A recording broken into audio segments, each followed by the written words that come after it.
Welcome to Biology Learning Made Easy, where I am trying to make it easy for you.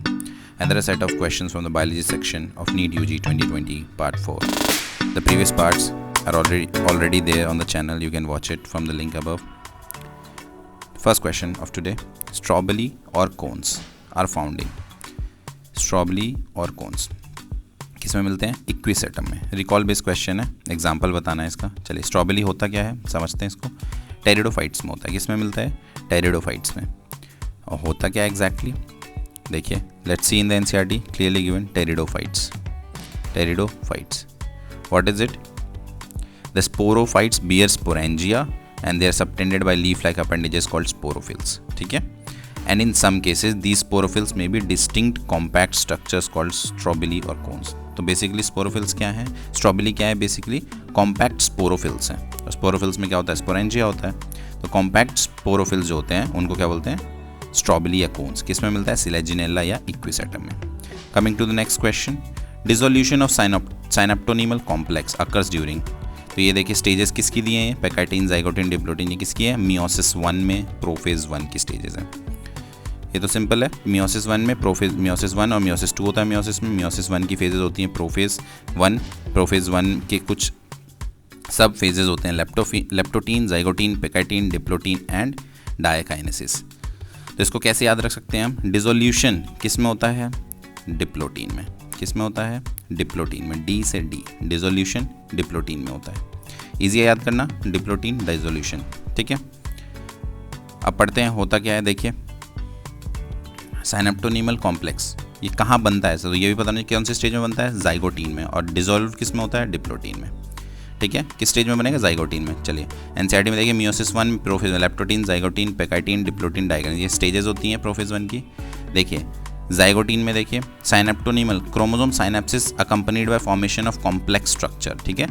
Zygotene में क्या होता है? Pairing होती है क्रोमोसोम्स की, होमोलोगस क्रोमोसोम, और साथ में एक कॉम्प्लेक्स स्ट्रक्चर बनता है जिसको साइनेप्टोनीमल कॉम्प्लेक्स बोलते हैं. और देखिए diplotene is characterised by dissolution of synaptonemal complex. तो डी से डी याद रखेंगे.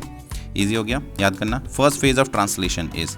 ट्रांसलेशन में सबसे पहला क्या होता है? ठीक है. सबसे पहला सपोज mRNA है.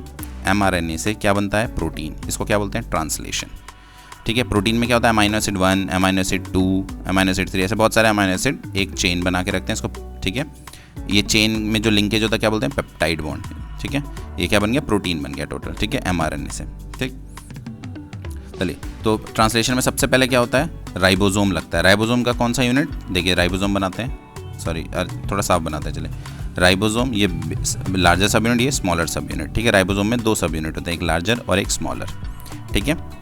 तो mRNA पे सबसे पहले क्या होता है? राइबोसोम आके लगता है. राइबोसोम क्या? एंजाइमेटिक एक्टिविटी होती है, इसलिए एंजाइम चाहिए तो वो काम करता है. तो राइबोसोम आके लगा. देखिए binding of mRNA on ribosome true है. ठीक है. Recognition of DNA molecule. DNA का तो मतलब ही नहीं, ट्रांसलेशन में कोई काम नहीं है अभी. ठीक है. Coming next. देखिए mRNA पे ये देखिए tRNA, अमाइनो एसाइलेशन दिखा रहा हूँ. ये tRNA. अमाइनो एसाइलेशन क्या होता है? Charged tRNA. अमाइनो एसाइलेशन से क्या होता है? tRNA चार्ज हो जाए. चार्ज tRNA का क्या मतलब है? tRNA पे अमाइनो एसिड लग गया तो उसको चार्ज्ड tRNA बोलते हैं, या अमाइनो एसाइलेशन ऑफ tRNA बोलते हैं. ठीक है. तो चार्ज्ड tRNA उसके बाद लगता है जब राइबोसोम का एक पार्ट लग जाता है. Recognition of anticodon. Anticodon tRNA अपना रिकॉग्नाइज करता है. ठीक है. देखिए एनसीईआरटी में when small subunit encounters are mRNA the process of translation of mRNA to protein begins. तो स्टार्ट कैसे होता है? हमेशा बाइंडिंग ऑफ mRNA. और mRNA में भी क्या बाइंड होता है? स्मॉलर सब यूनिट सबसे पहले बाइंड होता है. तो ये याद होना चाहिए आपको. आगे ये पूछ सकते हैं कौन सी यूनिट बाइंड होगी. Name the plant growth regulator which upon spraying on sugar cane crop increases the length of the stem. ठीक है. तो लेंथ को इंक्रीज करना है स्टेम की, तो इनमें से कौन सा होता है? देखिए सारे एग्जाम्पल्स हम देख सकते हैं. किस चीज़ के एग्जाम्पल हैं? सारे प्लांट ग्रोथ रेगुलेटर्स के. प्लांट ग्रोथ रेगुलेटर्स के ये सारे उसी के एग्जाम्पल्स हैं. ये कंपाउंड्स हैं जो प्लांट ग्रोथ को रेगुलेट करते हैं. All are plant growth regulators. ठीक है.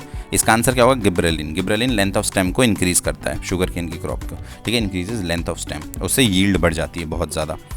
ये तीनों गलत हैं. देखते हैं क्यों गलत हैं. चलिए ये देखिए physiological effects of plant growth regulators दिया है एनसीईआरटी में क्लियरली. ऑक्सिन्स, गिबरेलिन्स. गिबरेलिन्स में देखिए स्टेटमेंट दी है clearly. Spraying sugarcane crop with gibberellins increases the length of the stem, thus increasing the yield by as much as 20 tons per acre. So the next question from this topic can be, ठीक है, बहुत potential question है, कितना increase हो सकता है? 20 turns पर एकड़ का इंक्रीज हो सकता है। साइटोकाइनिन्स ये क्या करते हैं, helps to produce new leaves, chloroplast in leaves, lateral shoot growth and adventitious shoot growth. Main stem को ग्रो नहीं कराते वो ज़्यादा। इथाइलिन क्या है, गैशियस प्लांट ग्रोथ रेगुलेटर है, initiates germination in seeds of peanuts. देखिए मेन फंक्शन क्या है, सीड या बड डोरमेंसी को ब्रेक करना, यानी कि डोरमेंसी को तोड़ देगा, उसको ग्रो कराएगा। एब्सिसिक एसिड ये क्या करता है, इनहिबिट करता है। ये क्या करता है, रेगुलर एब्सिशन एंड डोरमेंसी करवाता है। ठीक है, ये देखिए यहाँ पे लिखा है कहीं, ये plant general plant growth inhibitor and an inhibitor of the plant metabolism. Abscisic acid का ये काम है। तो एब्सिसिक एसिड तो गलत हो गया क्योंकि ये ग्रोथ नहीं कराता, ये इनहिबिट करता है ग्रोथ को। इथाइलिन क्या करता है, डोरमेंसी को ब्रेक करता है। ठीक है, और तो और साइटोकाइनिन क्या करता है, लीव्स को एडवेंटिशियस शूट सिस्टम को क्या करते हैं, बढ़ाता है। तो बच गया second gibberellin. Identify the incorrect बताना है इसमें, कौन सा स्टेटमेंट नहीं। चले पढ़ते हैं। Heartwood does not conduct water but gives mechanical support. True है, वाटर कंडक्ट नहीं करता लेकिन मैकेनिकल सपोर्ट के लिए होता है बेसिकली हार्डवुड। ठीक, sapwood is involve in conduction of water and minerals from root to leaf. ठीक है, सैपवुड कंडक्ट करता है वाटर मिनरल्स को, हार्डवुड नहीं। ठीक है, sapwood is the innermost secondary xylem and is lighter in colour. Inner most नहीं होता, ये टर्म गलत है। लाइटर इन कलर होती है, ये फॉल्स है, लेकिन इनर मोस्ट नहीं होता, पेरिफेरल होता है। Due to deposition of tannins resins heartwood is dark in colour. Yes, heartwood dark क्यों होता है, ड्यू टू रेजिन्स टेनिन्स। तो आंसर क्या होगा, थर्ड, क्योंकि ये फॉल्स है स्टेटमेंट। चलिए देखते हैं hardwood and sapwood. Anatomy of flowering plants में दिया है एनसीईआरटी में। Greater part of secondary xylem is dark brown due to deposition of organic compounds like tannins, resins, oils, gums, aromatic substances, essential oils and central or innermost layers of the stem.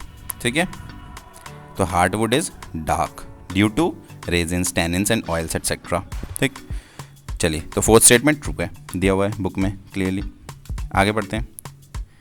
This region, fourth statement true है, this region comprises dead elements with highly lignified walls and is called hardwood. ठीक है, hardwood does not conduct water but it gives mechanical support. देखिए exact statement, hardwood does not conduct water but gives mechanical support.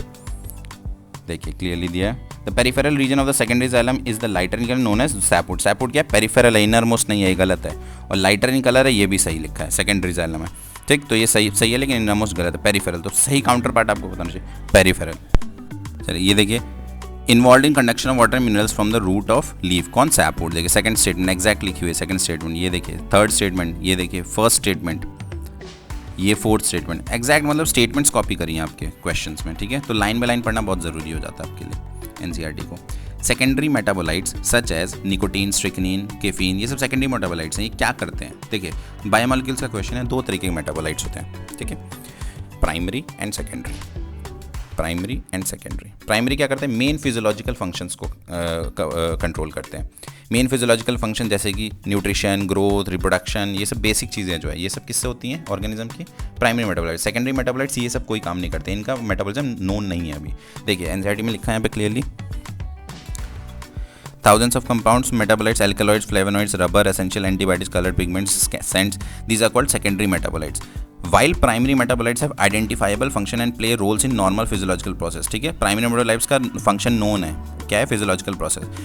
But we do not at the moment understand the role of functions of all the secondary metabolites. वो human welfare में काम करते हैं कुछ, जैसे rubber, drugs, spices, scents, pigments, कुछ ecologically भी important होते हैं। देखिए एग्जाम्पल्स हैं, carotenoids, morphine, codeine, lemon grass oil, abrin, ricin, कॉनकैनावेलिन, ये रबर, गम, सेलुलोज, ये सब चीज़ें क्या, और इकोलॉजिकल इंपॉर्टेंस भी होता है इनका, लेकिन इनका फिजियोलॉजिकल फंक्शंस में कोई रोल नहीं है। पहला न्यूट्रिशन नहीं, ये फिजियोलॉजिकल फंक्शन नॉर्मल, तो इसमें सेकेंडरी मेटाबोलाइट कोई काम नहीं करेगा। ग्रोथ भी नॉर्मल फिजियोलॉजिकल है, इसमें भी कोई काम नहीं। रिप्रोडक्शन भी क्या है, नॉर्मल फिजियोलॉजी है बॉडी की, इसमें भी कोई काम नहीं। सेकेंडरी क्या करेगा, हमेशा डिफेंस एक्शन में काम करेगा। किस में काम करेगा, डिफेंस। स्ट्रिक्नीन, कैफीन, निकोटीन, ये सब क्या डिफेंस करवाते हैं प्लांट्स को, डिफेंस प्रोवाइड करते हैं ये सब। ठीक है, चलिए तो ये समझ आ गया, प्राइमरी, ये सब प्राइमरी से प्राइमरी फिजिकल फंक्शंस होते हैं। Identify the correct statement with reference to human digestive system, ये इजी है। आइलियम ओपन्स इनटू स्मॉल, गलत, कहाँ, लार्ज इंटेस्टाइन में खुलता है। सही, करेक्ट काउंटर पार्ट पढ़ना बहुत जरूरी है, सिर्फ आंसर नहीं जानना आपको। सिरोसा क्या होता है, आउटर मोस्ट लेयर होती है, तो करेक्ट क्या आंसर होगा इसका, आउटर मोस्ट होनी चाहिए थी, तो दोनों फॉल्स हैं statement. Ilium is highly coiled, ये ट्रू है, सही है। Vermiform appendix arise from duodenum, ये भी फॉल्स है। कहाँ से अराइज होता है, सीकम से, सीकम। ठीक है, let's see in the book. ये देखिए क्रॉस सेक्शन दिया है, ट्रांसफर सेक्शन दिया गट का, सिरोसा कहाँ देखिए दिख रहा है हमको, आउटर मोस्ट है। ठीक है, तो करेक्ट काउंटर पार्ट आपको पता होना चाहिए हर ऑप्शन का, तभी आप नॉलेज गेन करते हैं उससे। ठीक है, सिर्फ आंसर पता करके कोई फ़ायदा नहीं। ठीक है, इनर मोस्ट नहीं आउटर मोस्ट होना चाहिए। कमिंग टू द नेक्स्ट, चलिए डायग्राम से देखते हैं। बहुत पहला डायग्राम जो है डाइजेस्टिव सिस्टम का कितना ईजी है। देखिए इलियम, इलियम क्या है, देखिए ये रहा इलियम, ये क्या है, हाईली कॉइल्ड पार्ट है। देखिए थर्ड स्टेटमेंट जो लिखी है करेक्ट है। ये कहाँ ओपन होती है, it opens into, ileum opens into, देखिए यहाँ कहाँ ओपन हो रही है, लार्ज इंटेस्टाइन, सॉरी दूसरे कलर से बनाते हैं, कहाँ ओपन हो रही है, ये क्या large intestine, ascending transverse and descending colon, ठीक है, लार्ज इंटेस्टाइन, तो कहाँ ओपन होती है, लार्ज में। यहाँ पे क्या लार्ज होना चाहिए, स्मॉल नहीं, गलत है ये भी। चलिए जूम करते हैं इसको, देखिए वर्मीफॉर्म अपेंडिक्स, देखिए कहाँ से राइज हो रहा है, सीकम से, नॉट फ्रॉम डिओडेनम। डिओडेनम देखिए, डिओडेनम तो यहाँ पे है, ये रहा डिओडेनम, ठीक है, तो ये कहाँ से राइज होता है, सीकम से, ठीक। तो ये तो ईजी है डाइजेस्टिव सिस्टम का question. Ileum is highly coiled. Floridean starch has the structure similar to, floridean starch किसके जैसा होता है, स्टार्च एंड सेलुलोज नहीं, अमाइलोपेक्टिन, पेक्टिन है, सॉरी स्पेलिंग मिस्टेक है यहाँ पे, एंड ग्लाइकोजन। चलिए मैनिटॉल नहीं, लेमिनेरिन नहीं। चलिए फ्लोरिडीन स्टार्च से क्या याद आता है, what is floridean starch, F से याद रखिए, एफ से एफ याद रखिए, एफ फ्लोरिडीन क्या होता है, फूड होता है। किस चीज़ का ये, फूड है, तो फूड स्टोरेज फॉर्म है, ठीक है, स्टोरेज फॉर्म ऑफ फूड है किसी ऑर्गेनिज्म का। किस ऑर्गेनिज्म का होता है अब ये, किस ऑर्गेनिज्म का होता है, रोडोफाइसी, उसको क्या बोलते हैं, रेड एल्गे, यानी रेड एल्गे में फूड इस फॉर्म में स्टोर होता है, फ्लोरिडीन स्टार्च की फॉर्म में। देखिए एनसीईआरटी में देखिए प्लांट किंगडम में अच्छे से लिखा है, rhodophyceae food is stored as floridean starch which is similar to amylopectin and glycogen in structure, ठीक है, स्टेटमेंट यही है, सेकंड आंसर इसका। रोडोफाइसी, रेड एल्गे, क्लोरोफिल कौन सा होता है, ए एंड डी, क्लोरोफिल पता होना चाहिए आपको, पूछ सकता है। फ्लोरिडीन स्टार्च होता है stored food, and cellulose, pectin और पॉलीसल्फेट एस्टर्स की वॉल बनी होती है। Coming to next question, which of the following is not an attribute of a population. एक पॉपुलेशन का कौन सा एट्रीब्यूट है, देखिए सेक्स क्या होता है, मेल फीमेल हो सकता है इंडिविजुअल का, लेकिन पॉपुलेशन का मेल फीमेल नहीं होता, पॉपुलेशन का क्या होता है, सेक्स रेशियो होता है, पूरी पॉपुलेशन का होता है वो, ठीक है। नेटैलिटी, मोर्टैलिटी, एक पीरियड में कितने बर्थ हुए, कितने डेथ हुए, उसको वो क्या होता है, पॉपुलेशन के रिस्पेक्ट में होता है। स्पीशीज इंटरेक्शन, ये क्या होता है, किसी दो स्पीशीज के बीच का इंटरेक्शन देख रहे हैं, तो वो स्पेसिफिक है, वो पॉपुलेशन का नहीं होता है, वो किसी स्पेसिफिक स्पीशीज की बात हो रही है, तो नॉट फॉर पॉपुलेशन, ठीक है। तो नॉट एन एट्रीब्यूट कौन सा है, स्पीशीज इंटरेक्शन, ये पॉपुलेशन का एट्रीब्यूट नहीं है। चलिए देखते हैं बुक में कैसे लिखा है ये चीज़, बुक में क्लियरली दिया हुआ है ये सब, पॉपुलेशंस कौन से चैप्टर में, इकोलॉजी में दिया हुआ है, इकोलॉजी के फर्स्ट चैप्टर में। देखिए पॉपुलेशंस के एट्रीब्यूट्स क्या क्या होते हैं। सबसे पहला ये देखिए यहाँ पे क्या, ये इंडिविजुअल में have births and deaths, but population क्या क्या होता है, birth rate and death rate, per capita births होती हैं एंड पर कैपिटा डेथ्स होती हैं, वो रेट्स होते हैं। इंडिविजुअल्स का मेल या फीमेल सेक्स होता है, लेकिन पॉपुलेशन का सेक्स रेशियो होता है, सेक्स रेशियो होता है पॉपुलेशन का, मेल और फीमेल इंडिविजुअल्स में होते हैं, ठीक है। चलिए इसका देखिए एज का भी, अगर एज का पॉपुलेशन का बनाए तो एज पिरामिड्स बनते हैं, एज पिरामिड्स बनते हैं, और एक इंडिविजुअल का एज पिरामिड थोड़ी ना बनेगा, तो पॉपुलेशन का होता है एज पिरामिड्स। नेटैलिटी मोर्टैलिटी देखेंगे तो देखिए नंबर ऑफ डेथ्स या number of births during a given period in the population, देख रहे हैं यहाँ पे क्या लिखा है, इन द पॉपुलेशन, तो किसकी बात हो रही है, पॉपुलेशन की बात हो रही है यहाँ पे भी, तो पॉपुलेशन ग्रोथ को डिनोट करता है, नेटैलिटी या मोर्टैलिटी, ग्रोथ हो रही है या कम हो रही है, ठीक है, तो ये दोनों भी पॉपुलेशन के एट्रीब्यूट हैं। तो बच्चा क्या है, स्पीशीज इंटरेक्शन, ये पूरी पॉपुलेशन का एट्रीब्यूट नहीं होता। Coming to next question, enzyme enterokinase helps in conversion of, ये इजी है, रिकॉल बेस्ड क्वेश्चन है, इजी है। ट्रिप्सिनोजन एंड ट्रिप्स को ट्रिप्सिन में कन्वर्ट करता है, कैसीन को नहीं, पेप्सिनोजन को पेप्सिन में नहीं। चलिए ट्रिप्सिनोजन को ट्रिप्सिन में कन्वर्ट करता है, देखते हैं कैसे। एंटेरोकाइनेज एंजाइम कहाँ से रिलीज होता है, secreted by intestinal mucosa, intestinal mucosa, ठीक है। ट्रिप्सिनोजन क्या होता है, ट्रिप्सिनोजन क्या होता है, जैन लिखा है, जिसमें भी जिस एंजाइम में जैन होता है वो कहता है जाइमोजेंस कैटेगरी के होते हैं। जाइमोजेंस कैटेगरी के एंजाइम्स क्या होते हैं, इनएक्टिव होते हैं, उनको एक्टिव करने के लिए क्या करना होता है, ट्रिप्सिन बन जाएगा, एक्टिव होगा तो ट्रिप्सिन, ये कौन करता है, एंटेरोकाइनेज कन्वर्ट करता है इसको, ठीक है। देखिए ट्रिप्सिन करेगा क्या, प्रोटीन्स को, देखिए प्रोटीन्स को, पेप्टोन्स को पेप्टाइड्स में कन्वर्ट करेगा, तो प्रोटीन्स को ब्रेक करता है, तो क्या करता है trypsin, breaks down the proteins into peptides, dipeptides, ठीक है, into dipeptides. Trypsinogen is activated by enzyme enterokinase secreted by the intestinal mucosa, clearly लिखा है बुक में। ये किस में सीक्रेट होता है ट्रिप्सिनोजन, पेनक्रियाटिक जूस में, पेनक्रियाटिक जूस में मिलता है ट्रिप्सिनोजन।